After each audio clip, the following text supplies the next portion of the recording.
Good morning. Last night, operating on my orders, the United States military forces successfully removed a major terrorist threat to the world, the global leader of ISIS, known as Haji Abdullah. He took over as leader of ISIS in 2019 after the United States counterterrorism operation killed al-Baghdadi.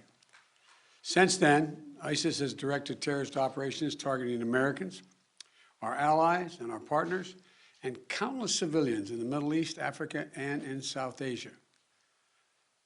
Haji Abdullah oversaw the spread of ISIS-affiliated terrorist groups around the world after savaging communities and murdering innocents. He was responsible for the recent brutal attack on a prison in northeast Syria holding ISIS fighters, which was swiftly addressed by our brave partners in the Syrian Democratic Forces. He was the driving force behind the genocide of the Yazidi people in northwestern Iraq in 2014. We all remember the gut-wrenching stories, mass slaughters that wiped out entire villages, thousands of women and young girls sold into slavery, rape used as a weapon of war. And thanks to the bravery of our troops, this horrible terrorist leader is no more. Our forces carried out the operation with their signature preparation and precision, and I directed the Department of Defense to take every precaution possible to minimize civilian casualties. Knowing that this terrorist had chosen to surround himself with families, including children, we made a choice to pursue a special forces raid at a much greater risk than to our own people, rather than targeting him with an airstrike. We made this choice to minimize civilian casualties. Our team is still compiling the report, but we do know that as our troops approached to capture the terrorist, in a final act of desperate cowardness, he, with no regard to the lives of his own family or others in the building, he chose to blow himself up, not just with the vest, but to blow up that third floor, rather than face justice for the crimes he has committed, taking several members of his family with him, just as his predecessor did. I'm grateful for the immense courage and skill and determination of our U.S. forces, who skillfully executed this incredibly challenging mission.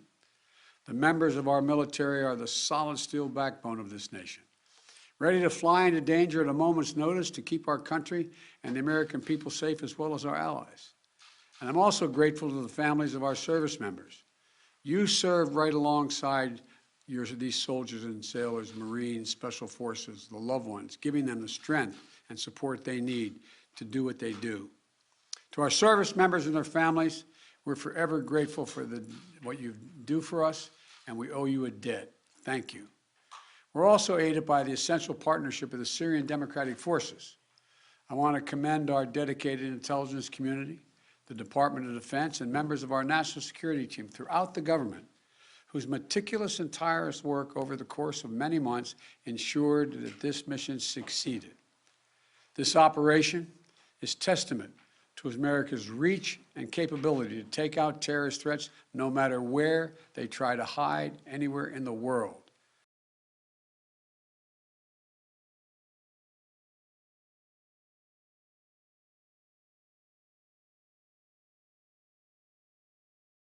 Democratic forces, the Iraqi security forces, including the Kurdish Peshmerga, and more than 80 members of the global coalition to keep pressure on ISIS to protect our homeland. We remain vigilant. We remain prepared. Last night's operation took a major terrorist leader off the battlefield, and it sent a strong message to terrorists around the world. We will come after you and find you. Once again, today, we continue our unceasing effort to keep the American people safe and to strengthen the security of our allies and partners around the world. I want to thank you all, and may God bless you, and may God protect our troops. I'm heading off to New York right now. I'm late, and I thank you for your time. Appreciate it. Mr. President, Compromise been eliminated, sir. how many U.S. troops were involved, sir? Mr. President, how many civilian casualties were there?